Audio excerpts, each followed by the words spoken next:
Thanks for joining us on Arirang News. I'm Kim Dami in Seoul. We start with the 2024 Paris Olympics. Team Korea is off to a great start with archer Im Si-hyun setting a world record in the women's ranking round in her Summer Games debut. The Korean women's handballers also beat Germany in the opening match, taking one step closer to bringing home the only available medal in team sports for the country. The U.S. is offering a massive reward for information leading to the arrest of a North Korean hacker named Lim Jong-hyuk. He's been indicted in a conspiracy to hack into American healthcare providers, U.S. military bases, defense contractors, and NASA. The U.S. economy pulled off some unexpectedly strong growth in the second quarter, expanding 2.8%. Businesses are pushing for investment, and consumers are still opening their wallets.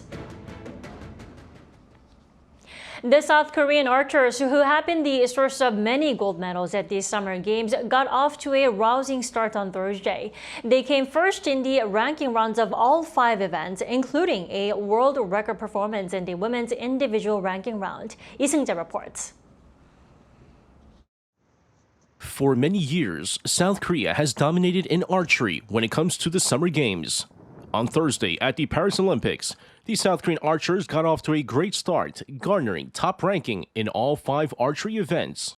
Over on the men's individual ranking round, South Korea's Kim Woo-jin shot 686 points for the top ranking. However, over on the women's individual event, Im Si-hyun set a world record, scoring 694 out of a possible 720 points. Thursday's world record score shatters the previous record held by Kang Chae-young, who scored 692 points in 2019. Surprisingly, despite being a 3-time Asian Games gold medalist, the Paris Summer Games is Im's first Olympics ever. South Korean archers combined for the highest score during the individual ranking round, giving both the women's and men's team the top ranking, while the top finishes by Kim and Lim gave South Korea another top ranking in the mixed event. The South Korean archers are looking to win 3 or more gold medals in the 5 events. Meanwhile, the South Korean women's handball is off to a great start, beating Germany 23-22 in the opening match. South Korea overcame a 4-goal deficit to narrowly beat the Germans. They will face Slovenia on Sunday, with Norway, Sweden, and Denmark to follow. South Korea has not medaled in women's handball since winning the bronze at the 2008 Beijing Summer Games. Lee Seung-jae, Arirang News. A series of regional security meetings have been kicked off in Laos today. South Korea's Foreign Minister Cho Tae-yeol is attending multiple meetings in person, including the ASEAN Regional Forum. Now, the ARF is the only multilateral forum which includes North Korea. South Korea is expected to send a message condemning North Korea's latest provocations, including the sending of trash balloons and the regime's close military ties with Russia. Jo will also attend the South Korea ASEAN and ASEAN Plus 3 meetings, as well as the East Asia Summit Ministerial Gathering. He is also expected to hold bilateral talks with his Japanese and Chinese counterparts on these sidelines. The U.S. government has offered $10 million for information leading to the arrest of a North Korean hacker. Now, this hacker is also on the FBI's most wanted list. Our North Korean Affairs correspondent Kim Jung-soo reports.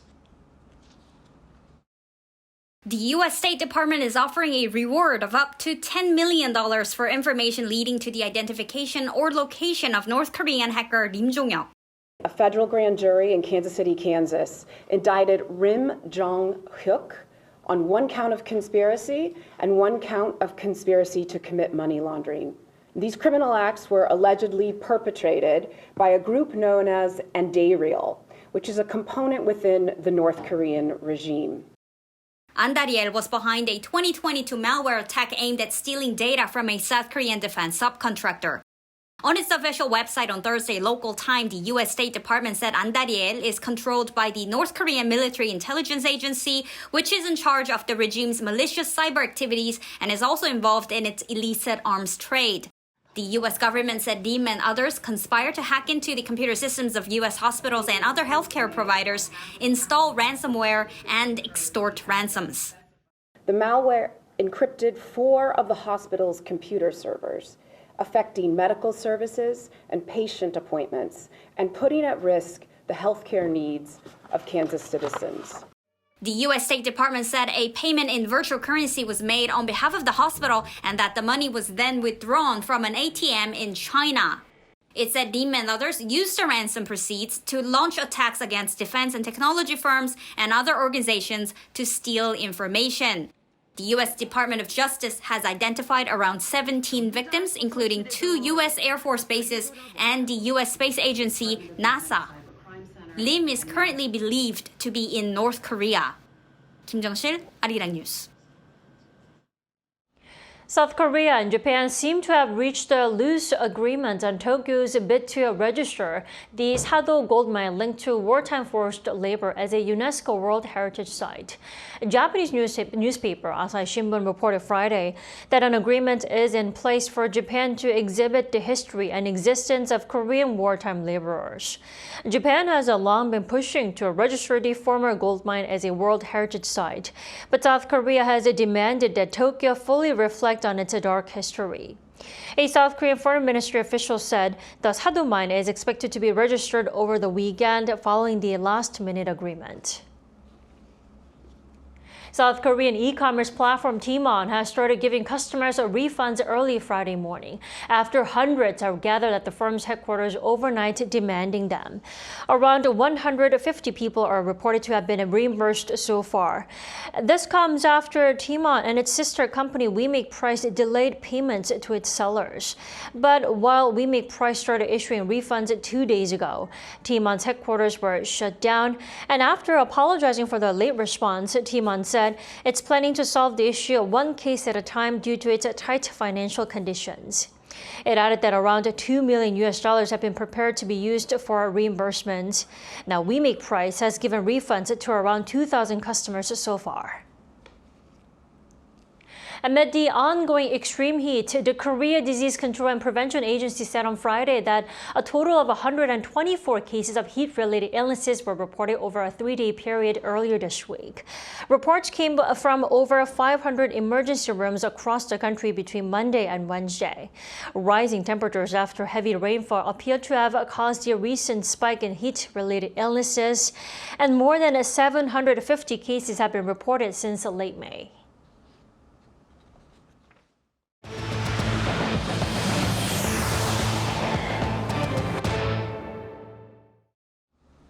A working mom with twins in elementary school, Professor Yoo Hae-mi is named the inaugural senior presidential secretary to take a leading role in tackling the country's notoriously low birth rate. Our top office correspondent Kim Do-yeon has the details. A mother of twin boys is now set to aid President Yoon Suk-yeol with one of the declared national emergencies, the low birth rate. On Thursday, the top office announced that Professor Yoo Hae-mi of Hanyang University's College of Economics and Finance has been chosen for this brand new senior secretary position that President Yoon created to tackle the current demographics crisis. Yoo Hae-mi has been deeply studying the low birth rate issue in our country, focusing on how marriage and working spouses affect wages, how improving education and changes in the labor market impact economic growth, and how dual-income families divide childcare time. The changes in population structure significantly impact economic growth, finance, employment, childcare, and welfare. Therefore, we will actively work on communication and preparation with various government departments.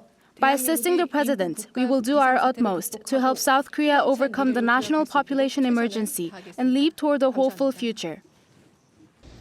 The new senior secretary is in her 40s with her boys still in elementary school. Important factors that the top office considered when filling in this new role. A working mother who's still involved in raising her children to relate best with other working moms in the nation. With the expertise and experience accumulated over the years, along with a fresh perspective, as a senior secretary in their 40s, we expect to develop more fundamental and groundbreaking solutions to overcome the low birth rate problem. Yoo is now set to advise President Yoon with creating a new powerful ministry to respond to the low birth rate. President Yoon announced this earlier this year, saying that the minister will be the Deputy Prime Minister for Social Affairs, something the current Education Minister serves as. In the meantime, there will be 2 secretaries under the new senior secretary, one for population coordination and one for tackling the low birth rate. Both positions were filled by Korea public officials to assist the new senior secretary. In the meantime, the new senior secretary also said, while new policies will be carried out to raise the birth rate, a significant decline in the working population is inevitable. Another task Yu considers major. Kim Do-yeon, Arirang News. And as we settle into the second half of the year, the government published its annual tax code revision yesterday. One of the focuses was on addressing structural risks like the low birth rate. Our finance correspondent Moon Hae-ryun has the details. We must actively respond to structural risks, such as the population crisis and the decline of the country's potential growth rate in order for our economy to thrive. A new addition to the tax code reflects the government's goal to increase support for newlyweds and parents. For newlyweds who register their marriage between 2024 and 2026, each person will be given a tax credit of 500,000 Korean won, or roughly $362, meaning that a couple can save 1 million won on taxes together. A tax credit is an amount of money that taxpayers can subtract directly from the taxes they owe. And the government will also be revising the child tax credit already in place, raising it by 100,000 Korean won. This means it will now amount to 250,000 won for one child aged 8 or older, 300,000 for 2 children, and 400,000 for 3 children. Another big revision is to the inheritance tax code that's been in place for nearly a quarter of a century. It currently ranges between 10 to 50% on taxable income, which is among the highest among members of the Organization for Economic Cooperation and Development, second only to Japan. For example, small and medium-sized companies, which are family-owned, some of them had to go out of business because they could not find other managers or owners who will take over the business, and when their parents wanted to leave the businesses to their children, they found that they could not afford to because of the high inheritance tax. So in order to help SMEs, the government is proposing to lower the highest inheritance tax rate to 40% and the minimum tax base raised to 200 million Korean won from the current 100 million. It also aims to abolish the premium that's placed on majority stakeholders that inherit stocks of family-owned conglomerates. Currently, this stands at 20%, meaning that South Korea's inheritance tax rate can reach up to 60%. The revision aims to prevent current owners of the company from maintaining low stock prices to lower inheritance tax for their children. The bill will be submitted to the National Assembly in September, and these revisions could take effect starting next year. Moon Hae-ryun, Arirang News. Over in the National Assembly, another filibuster is taking place following one at the beginning of this month. Now, this time, rival lawmakers are engaged in a fierce standoff over contentious bills that call for revisions to the broadcasting laws, seeking to reduce state influence over public broadcasters. Shin-Young reports. The main opposition Democratic Party on Thursday tabled one of the broadcasting law revision bills, prompting the ruling People Power Party to launch a filibuster in protest. The 3 bills aimed at reducing state influence over public broadcasters were passed by the opposition-controlled National Assembly last year, but were vetoed by President Yoon Suk-yeol. These include amendments to the Broadcasting Act, the Foundation for Broadcast Culture Act, and the Korea Educational Broadcasting System. The DP is pushing the bills again this time with a revision to the Act on the establishment of the Korea Communications Commission, which requires 4 members instead of the current 2 to pass a resolution. Everyone has the freedom of the press and publication, with no permits or censorship allowed. This freedom cannot be infringed by anyone. However, the PPP argues that the bills would increase the presence of progressive figures on the Public Broadcaster Board. Since 2000, the structure of public broadcasting, including the number of board members and their nomination rights, has remained the same under both conservative and progressive governments. If it was acceptable then, why change it now? Under the National Assembly Act, a filibuster on each bill can be halted after 24 hours if at least 3/5 of the parliament agree to do so. This means that with the filibuster taking place, the plenary session could last at least 4 days to address the 4 bills. Meanwhile, ahead of the filibuster, the Assembly on Thursday rejected a special prop into the death of a Marine during last year's flood rescue operations. It had been vetoed by President Yoon once again about 2 weeks ago and sent back to the Assembly for a revote. Out of 299 votes cast, 194 were in favor, 104 were against, and 1 lawmaker abstained.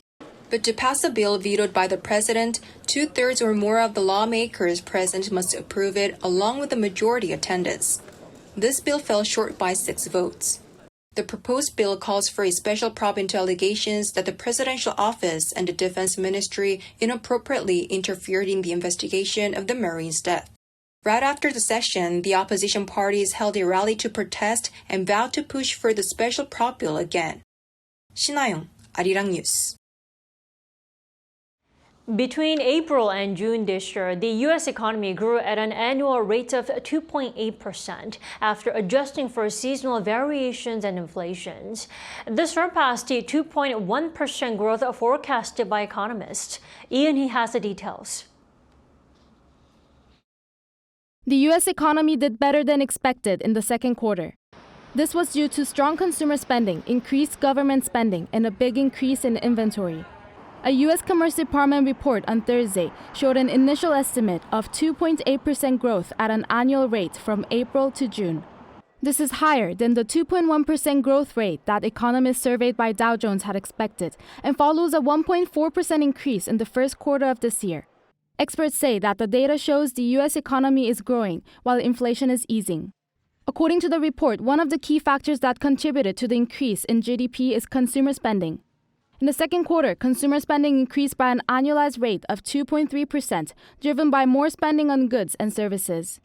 Government spending also contributed to the economic growth, with federal spending up 3.9%. Meanwhile, private inventory investment grew mainly from wholesale and retail trade. In non-residential fixed investment, spending on equipment and intellectual property went up, but this was partly balanced out by a drop in spending on buildings. On the downside, imports, which pulled down GDP, jumped 6.9%, the biggest increase since the first quarter of 2022. At the same time, exports only rose by 2%. The faster-than-expected growth in the second quarter has led experts to have a more positive outlook for the U.S. economy in the second half of the year. Yoon, Arirang News. Pixar Animation Studios' film Inside Out 2 has become the highest-grossing animated movie ever at the worldwide box office, making $1.462 billion as of Tuesday. The animated sequel takes audiences into the mind of a teenager experiencing new emotions. It takes the title of a top animated film ever globally, surpassing Frozen 2, which topped out at $1.451 billion in 2019. Now, Inside Out 2 made $601 million in the U.S., while it has grossed $862 million internationally.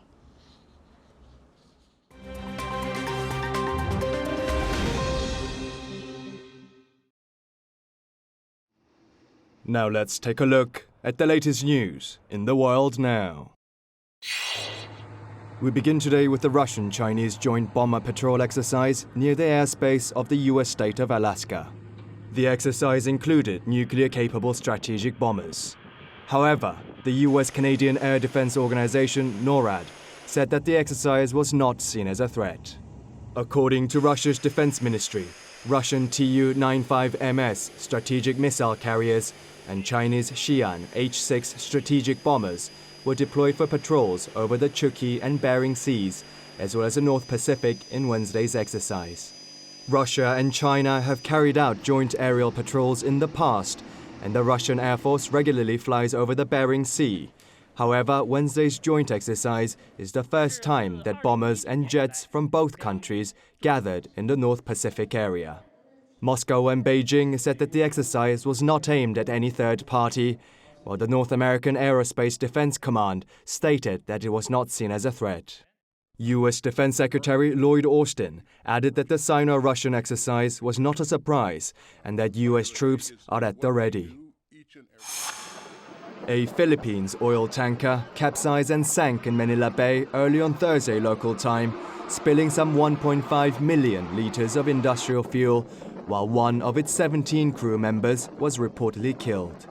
Surviving crew members stated that the motor tanker Terra Nova left the Bataan province en route to the central province of Iloilo when it was met with huge waves and capsized, despite the crew's efforts to steer the ship back to port. Coast Guard spokesperson Armando Baililo said that an aerial survey estimates the oil spill to be currently contained within a 3.7-kilometer vicinity from where the tanker sank. Baililo said the Philippines Coast Guard is bracing to contain a possible major oil spill, saying that there's a big danger that Manila would be affected and that the effect on the marine environment would not be good. The MT Terra Nova was one of the two ships that sank in the region on Thursday, with the second going down close to Taiwan's southwestern coast. The Western Pacific Ocean region, covering Taiwan and the Philippines, is continuing to experience large amounts of rain and fast winds as Typhoon Kemi moves through the area. A raging wildfire in western Canada's tourist town of Jasper has caused extensive damage. The fires in Jasper National Park began earlier this week and have already forced some 25,000 people to flee the area by Thursday, while some 400 firefighters from around the world are traveling to Canada to help battle the flames. Alberta Premier Danielle Smith said at a press conference that this is the worst nightmare for any community, while reporting that potentially 30% to 50% structural damage has been caused so far. Authorities reported that there are currently 176 wildfires continuing to burn in Alberta, with more than 50 out of control. Around 10 of the out-of-control fires in British Columbia are close to the U.S. border, where dozens of blazes are also burning out of control. The tourist town in the province of Alberta draws over 2 million visitors a year. Sharks off the coast of Brazil's Rio de Janeiro have tested positive for cocaine. Marine biologists at the Oswaldo Cruz Foundation tested 13 specimens of the Brazilian sharp-nosed sharks to find that they had high levels of cocaine in their muscle and liver tissues. The research found that the recreational drugs concentrations were up to 100 times higher than previously reported for other aquatic animals. While a study published in the Science of the Total Environment journal said that the sea predators were consuming the cocaine released from inadequate urban sewage treatment and clandestine refining operations, some suggest that sharks may have mistakenly consumed bricks of cocaine that traffickers had lost at sea. The researchers collected samples over a period of 2 years, starting in 2021, to monitor the marine environment. Previous research shows that the stimulating narcotic has a similar effect on animals as it does on humans. Kim Seong, Arirang News.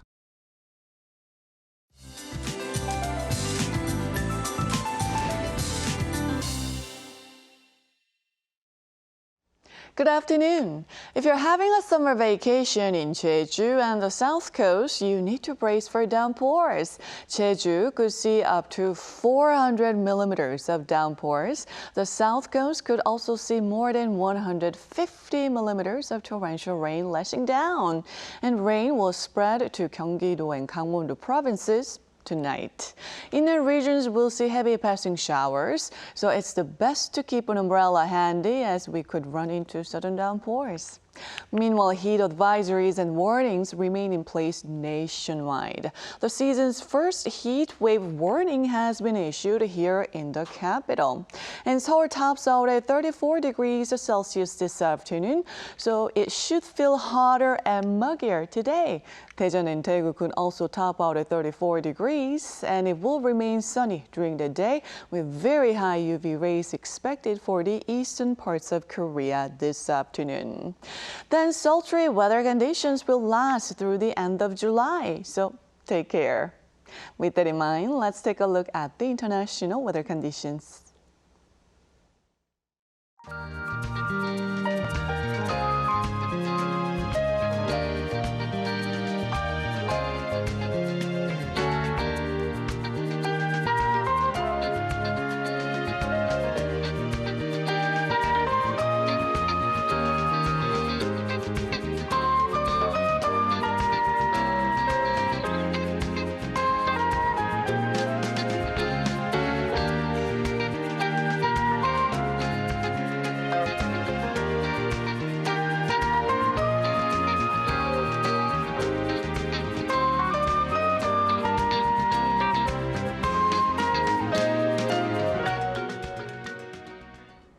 That's all we have at this hour. Arirang News will be back at 2 p.m. Korea time. Thanks for watching.